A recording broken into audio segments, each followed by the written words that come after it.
Audio on demand from Vision Christian Media. You're listening to Momentum, a show that helps men succeed in life. And as we delve into this week's topic, a reminder that some of the content may be of a sensitive nature. Now, here's your hosts, Tim and Des.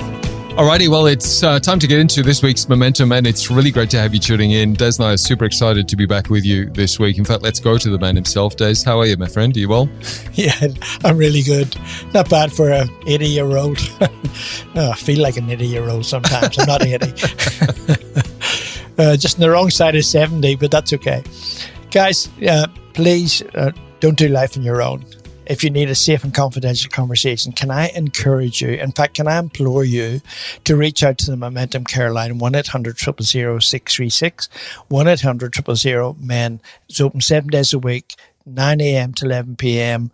You know, a safe and confidential conversation brought by Careline Connections, our partners in this ministry. And so let me point you also to our website. And we do this every week, and it's deliberate because there's a lot of useful information on our website that will help you, including all the previous podcasts. But you can give us feedback, you can ask questions, you can look at the podcast. And if you want to financially support Momentum as a ministry, you know, that would be absolutely amazing. We'd really appreciate that. Yeah, for sure. MomentumAustralia.org is the website, as Des said. All of our podcasts on there, all of our shows.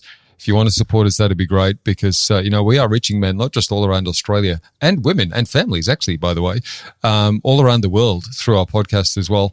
You know, we tend to say that we're all busy. All of us tend to go, how are you going? Yeah, I'm good, but I'm busy.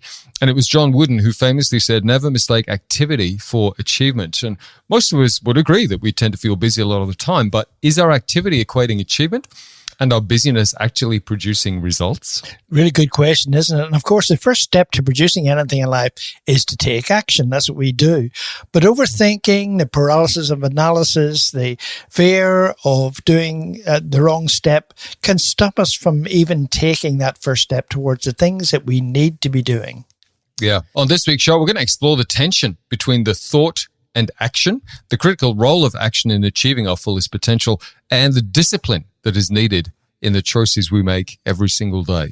And this week we are joined by our good friend, life coach, author, speaker, Jonathan Doyle. What a great guy he is. I so enjoy our conversation with Jonathan, and we look forward to it. It's amazing because he always has that insight and a clarity of thought that is just so cool. So welcome to Momentum again, Jonathan.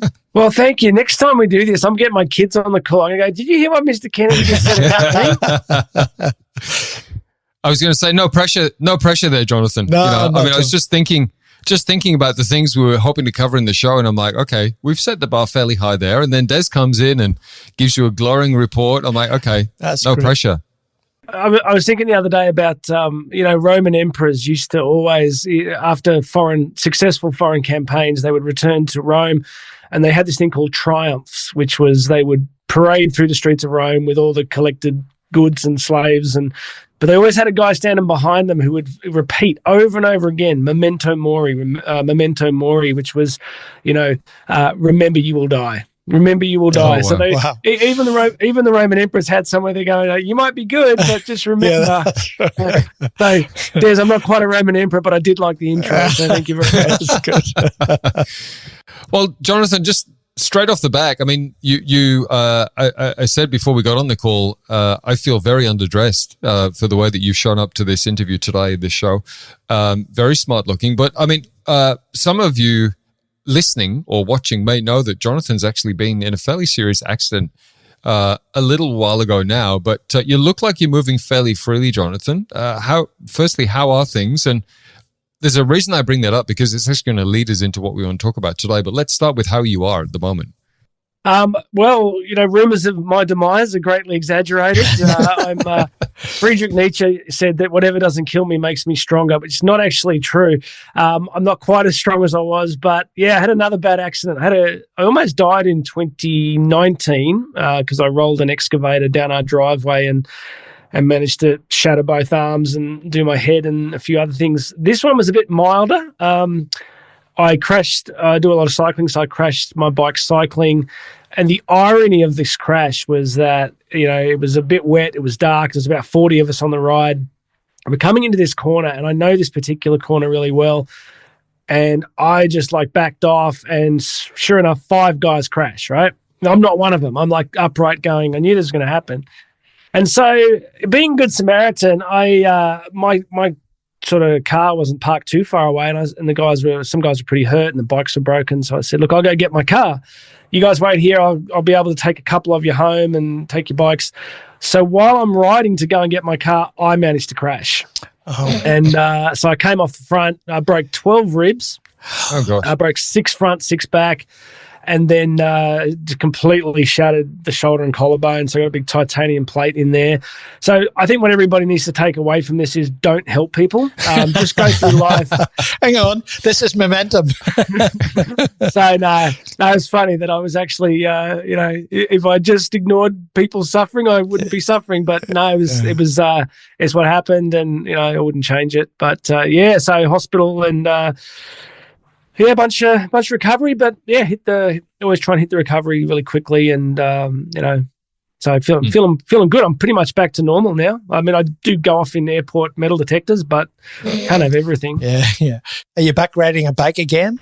That's a great question. No, I've been training for an ultra marathon, so I've been running a lot, but it's interesting, Des, because I actually got a fair bit of anxiety around it. To be honest, I'm thinking I may go out tomorrow.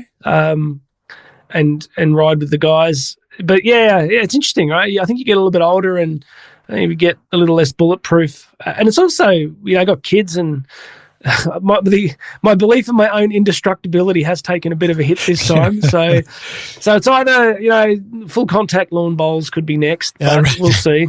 But I'll get on the bike soon. That can be pretty dangerous as well. It seems that I can make anything dangerous. Got to be careful with the lawn bowls, But if you let us know where you're going bowling, we'll come and watch you.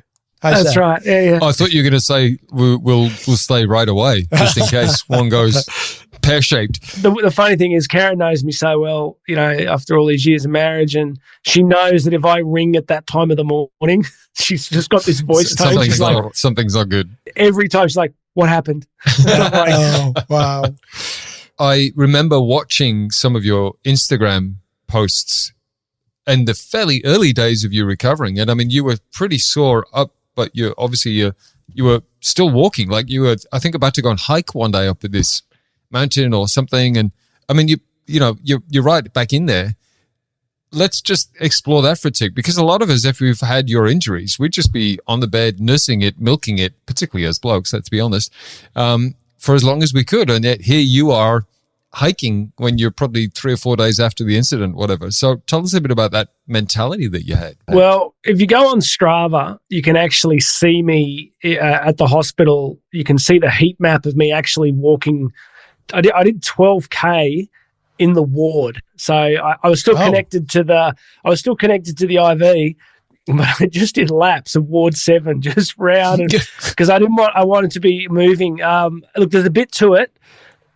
I think probably the dominant thing is I had a good run, right? I didn't get seriously injured until I was in my 40s. That's the first time I'd really had an accident. And each time you see people in hospital who just, for either, lifestyle or tragedy, are just in a terrible state. And I decided very much that I just didn't want to be that way. Like, I didn't want to be just sort of powerless like that. And I don't mean that judgmentally of anyone else. It's just that I knew that I wanted to get moving. I wanted to get moving quickly. And like everything with me, there's always paradox. I think I was very much affected by my father's health. Like, he was somebody who had his first heart bypass at 50, in his early 50s. And he just never really recovered. Like, he kind of was never healthy, and I think that had a huge effect on his mental health. And so I'm someone that's always, I don't know, I don't want to lose people, but for me, there's a paradox. Like, I like to be in control, but at the same time, as I've got older, I realize that a lot of the cooler stuff in the world happens when you let go of some control. So I'm still working it out, the balance, but basically I wanted to take control of my own healing and get moving quickly. So didn't want to lie around, didn't want to be powerless. There was a guy I was talking about this morning, actually. His name's Tony Wright. And Tony was a bus driver in the Port Macquarie region, but he was a bicycle rider, a mad bicycle rider, and he was in his 50s, I think. And a young guy hit him because he was texting on his phone while he was driving. And he was hit 80 meters into the sky and came back down, and like his whole life, like, he can hardly walk, but he goes into the swimming pool every day. Yeah. And as soon as he gets into the water, he's a machine. Yeah. And it's amazing what this guy has done, like yourself, Jonathan, in terms of, focusing on what you can do and doing it the best you can. Love that. Interesting you said there, Jonathan, that you did 12 Ks around the ward. When I had back surgery in 2017, I think I did about 12 steps before I blacked out. I was going to black out and put myself back to bed and went, yeah, no, that's not going to work. Yeah. I don't know, man. There's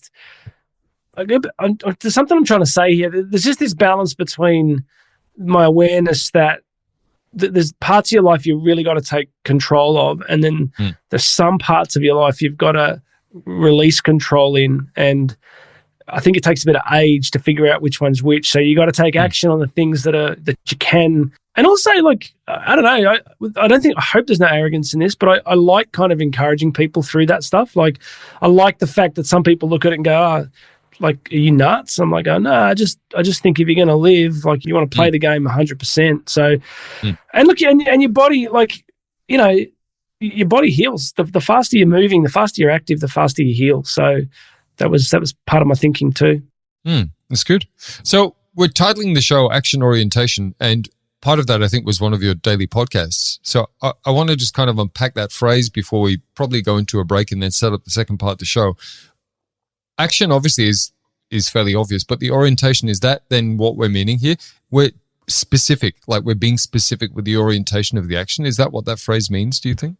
Yeah, I'd base it in reality. So my background, my postgrad background, like the second master's program I did was in something called philosophical anthropology, which is kind of just looking at classical philosophy and what it means to be human, right? And what the great philosophers thought about the nature of being human. So my basic take on life is that, Aristotle, the Greek philosopher, talked about this thing called telos, which is like we all have the capacity to become something. Like, so sometimes if I'm teaching this to people, I'll show them an acorn, and then in the next slide, I'll show them a massive oak tree. And I'll say that the telos, the purpose of this acorn, is to become an oak tree, right? It's not going to turn into a giraffe. So what the Greeks figured out is that everything was ordered towards some purpose, and so to be human is that we've got this capacity to become something. And the way that we do it is through concrete actions in the real world. We don't become who we are by sitting around. Now, we do in the sense of thinking deeply about what we want to achieve or contribute, but sooner or later, what you become in the world will be a reflection of the actions that you've taken over time. So it's knowing what actions to take, but and related to this would be that we live in a culture that's very high on distraction and comfort. So there's, for most of human history, right, like you didn't get a choice about action, because if you didn't take specific actions, you died. Like you starved or you got killed. So as a species, we're oriented towards action, I think. But the question is what actions to take and for what reasons. It's good. And also what stops us from taking action, which is probably where we'll start the second part of the show. We're talking action orientation with Jonathan Doyle on this week's Momentum. Sets us up beautifully for the second half. Have a squeeze around their website as we take a short break, momentumaustralia.org, and we'll come back with Jonathan Doyle on the other side of this break. Stay tuned. This is Momentum, a show that helps men succeed in life. Find out more at momentumaustralia.org. If this program has highlighted something you'd like prayer for, we'd love to pray for you. Call 1-800-PRAY-FOR-ME. That's 1-800-772-936. It's a free call. Or text 0401 132 888. You're listening to Momentum, a show that helps men succeed in life. Find out more at momentumaustralia.org. Okay, welcome back to part 2 of this week's Momentum. It is really great to have you tuning in. And, Des and I just love being in this space, and hopefully you enjoy and get something from our shows. That's really why we're here, to help you out. MomentumAustralia.org, again, just for the website to have his quick squiz round after the show. We've got Jonathan Doyle with us on the show. We always love our chats with Jonathan. We're talking about action orientation and, this idea of taking action. And I loved what you said in the first part of the show, Jonathan. Basically, what you become is really dependent upon the action you take over on a consistent basis. But let's flip that for a second and start with the fact that some of us are fearful of taking action. Some of us are paralyzed by taking action. I mean, obviously there's a thought process before we take action, and sometimes we can just get locked in the thought process and we get stuck there and don't take action. Generically, in your research and your observing of people, why do we kind of get stuck there? Why do some of us really struggle to actually take the action needed to do the things we need to do? I think it's a complex mix of factors. You could start looking at things like, I think in some sense it's probably related to aspects of self-worth and self-identity. Like, if you don't think that you're worth more, like experiencing more, contributing more, and you've been taught by life or by experience that you can't, sometimes that can retard action, because we just have this sort of what they call a self-schema that, we don't deserve something better, we don't deserve. There's that component, there's the comfort component. Like, sometimes it's very, like, as a species, we're kind of designed for survival. And if you've got food, if you've got, a roof over your head, there's something about us that, unless we have a compelling reason, we will tend to stay roughly where we are, unless something really moves us one way or another. So I say to people, you're either, like, the nature of reality is no one ever stays the same. They don't. You might think you do. You might look at your life and say not much change, but you do. Like, it's called the law of entropy, right? Like, if you put, a sandwich on a table and leave it for a week, you're going to see it in action, right? Everything, if something isn't refreshed or re-energized, it slowly decays and dies. So I think that if you really want to change, and the reason we don't is, fear, I guess, is a big part of it, where if we might fail, we might be rejected. There's that part. But I think if you really want to change, you have to get clear on the why. Like, you have to go, what is it that is important enough to me to act? And that can be, the highest level of that is love. Like, basically, when you really see men change in life, it'll often be because they love someone or something. When you see an alcoholic really turn it around, it'll often be because there's a set of relationships or some things that are important enough to them to make the change. So you've got to get clear on what's important enough in my life, what's meaningful to me, what do I really want? And again, in the distracted culture, doing that kind of work is not that common. It's much easier just to go through the crisis of every day and stay roughly where you are. So you got to interrupt yourself, and you got to put some time into thinking about, what do I want to be different? Isn't it interesting, people, we talk about retirement, for example, right? Where guys have, gone through their lives, they get to 65 or whatever age, and they say, okay, I'm not going to do anything more because, society has said you have retired. Which is absolute nonsense, because they have so much to contribute to life and to society. And that same mindset is in people who are a lot younger, which is what you're saying. I think there's a season of life, right? Your 30s, 40s, 50s, 60s, where you're doing a lot, and you could see why you'd like to just ease it up a little bit. But the fundamental aspect of masculine energy is what we call generativity, which is contribution, creation, protection. And if you just turn that switch off, I think men can collapse into themselves a bit and feel, you make a good point, Des, about it happening for younger people.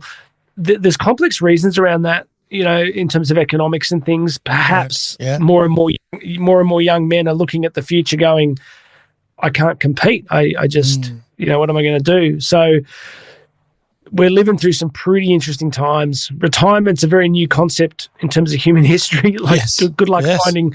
Wasn't a lot of retirement in previous. You didn't see the guy in his 60s, 70s going, "I'm not farming anymore. I'm done." It's like, okay, enjoy starvation. And it's true in the Christian world too, in terms of, whether it be a priest or whether it be a pastor or whatever, there's no retirement. You've been called to a ministry which you continue to do. Yeah, John Maxwell has a great take on this, and I heard it once, and I never quite memorized it correctly, but his take is something like the fundamental call on a man's life. So, there's three levels of vocation, right? So for Christians, the fundamental level of vocation, vocare, calling, is to be a son of God. Right? It's the first level of vocation. Second level of vocation is the call that we have into a particular state of life, single life, married life, in some traditions, consecrated religious life. The third level of vocation is what we do in the world, right? The particular set of charisms that a man is given, and Maxwell would say that charism doesn't really change over the course of a man's life. It just gets lived out in different ways in different seasons. So, I like to teach, I like to speak. Am I always going to be doing it the way I'm doing it now? Maybe not. But if a man tries to retire from his charism, like that energy if it's not outwardly focused for a man, like if his masculine energy isn't, I used to say, placed at the service of something greater than himself, never ends well. Never ends well. It's good. I'm going to jump to another quote. We had one in the intro, but I'm going to jump to a quote from James Clear, and of course, the very famous book, Atomic Habits. And he talks about the difference between being in motion and taking action. I'll put the quote, Jonathan, and then you can put some thoughts to this. He says, when you're in motion, you're planning and strategizing and learning. Those are all good things, but they don't produce a result. Action, on the other hand, is the type of behavior that will deliver an outcome. Motion will never produce a final result. Action will.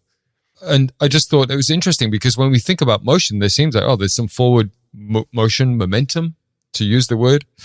But he's saying that there is a difference, and quite a difference, between motion and action actually will produce the results. Motion might get you some way down the track, but it's not going to give you the results.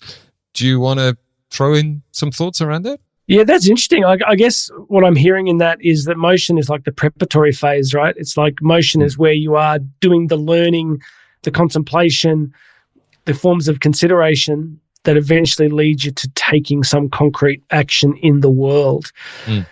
I'd say the lack of consciousness in modern culture, the lack of the kind of slow, thoughtful, considered preparatory work. So the nature of our technology and our devices means that the level of distraction is extraordinary, right? And in a lot of the work I have to do, I have to read a lot. So I had a really big set of seminars I had to deliver to at a pretty high level academically. So I went and sat in the National Library for almost a week and had to go very deep into some pretty complex texts. And for me, that's kind of the motion piece. That's like the preparatory phase. And you think very deeply, and I don't want to lose people here, but you need synthesis. You need time to pull and synthesize different things together to lead you to the right action. And look, and the other thing on action, right, is there's a really important link between what we call being and perception. And again, I don't want to lose people. It's actually quite simple. What we are will determine what we see. So this is ancient. This is Aristotle again. But if we're trying to live well, if we're trying to live with basic, decent morality and virtue, and this is most of the work I'm doing these days in the virtue space, that a man that tries to live well, ancient philosophers would say that man will see the world correctly. So if you're, if a guy is living in a sea of pornography, it's difficult for him to see women accurately and correctly. So then his actions are affected by those choices. So if you want to take good action, you got to actually do a fair bit of work on what you are becoming. So you have to kind of try and live. And from a Christian perspective, we don't do this perfectly and we need a lot of grace. But you want to live well so that you can see the world accurately and then make good choices. So that's all the motion piece is the preparatory phase. And then if you do the right preparatory work in your life, that will then lead you to taking hopefully the right actions in life. I think, we talked about this off air, and in concluding for the show, we talked about this off air about this idea of awareness.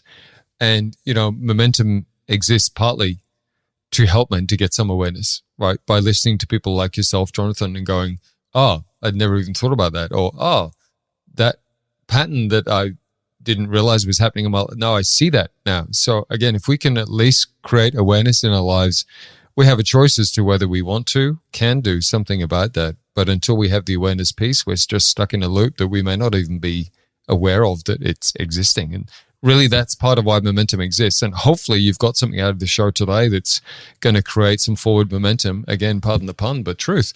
Some forward momentum in your life. That's why we do the show, because we want men to step up and go, hey, you know what? I'm going to live that life that I feel called to. There's something deep inside of me that I know I'm not hitting my strides yet. I want to go for that. I'm not sure even what that is, but I just want to go for it. And we want to encourage you into that space today as we wrap up the show with Jonathan Doyle. As always, so much meat in there today. Encourage you to go back with a notepad, take your phone out, grab some notes, write some stuff down, sit on it, mull on it, and then take some action. Do something. We're coming to the end of this year and we want to set you up for 2025 really well. And there's some great stuff in this show that will help you do that. Jonathan, as always, my friend, really, really blessed by your presence on Momentum. Thanks so much for your time. Love it, love it, love it, love it, love it. I'm just really blessed to do it. And for every guy that's listening, there is the man you are as you listen to this. There is the man that you're capable of becoming. And all you need to do is progressively close that gap, and you do it by asking yourself good questions, and then the next thing is you do it by taking the right actions. You've been listening to Momentum, a show that helps men succeed in life.